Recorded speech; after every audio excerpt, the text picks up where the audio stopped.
yerləşən Xınalıq kəndində tarixi evlərin bərpası ilə bağlı layihələndirmə işlərinə başlanılıb. Bu barədə CBC-yə müsahibəsində Dövlət Turizm Agentliyinin Qoruqları İdarəetmə Mərkəzinin İdarə Heyətinin sədri Azadə Hüseynova bildirib. Paralel olaraq mərkəzin mütəxəssisləri etnoqraflarla birgə bu ərazidə yerləşən abidələri araşdırır. Dövlət Turizm Agentliyinin tabeliyində olan Xınalıq Dövlət Tarix, Memarlıq və Etnoqrafiya qoruğu UNESCO-nun Dünya İrs Komitəsinin ilkin siyahısına daxil edilib. Sənəddə əsaslandırmalar və qoruğun Dünya İrs siyahısına salınmasını təsbit edən məlumatlar əksini tapıb.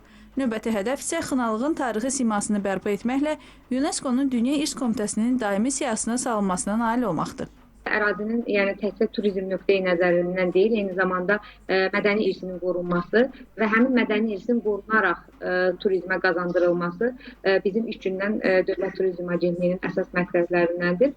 Ona görə də biz bütün bu proses həm Xınalığın UNESCO-nun ilkin siyahısına daxil edilməsi, eyni zamanda paralel olaraq oradakı evlərin bərpa olunma prosesinin başlanması, layihələndirmə işinin başlanması, idman ilə əlaqələrin qurulması, bütün bunlar hamısı kompleks şəkildə aparılır ki, artıq biz hazırlıqlı vəziyyətdə olaq, yəni əlavə belə deyək iradlara və sair ehtiyac qalmasın.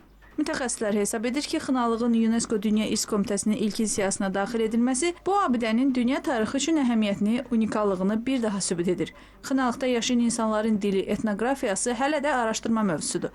Bu ərazidə ekspedisiyalarda olan etnoqraf Əliağa Məmmədli deyir ki, Xınalıqlılar zəngin mənəvi mədəniyyətə malikdir. Qoruğun ərazisində pirin yerləşməsi, unikal məscidin atəşgahın olması, minilliklərlə bu xalqın məşğul olduğu təsərrüfat fəaliyyəti maraq doğurur. UNESCO-nun Dünya İrs Komitəsinin ilkin siyahısına daxil edilməsi həm də Xınalığın dünya mədəniyyətində öz yerini tutmasına yardım edəcək.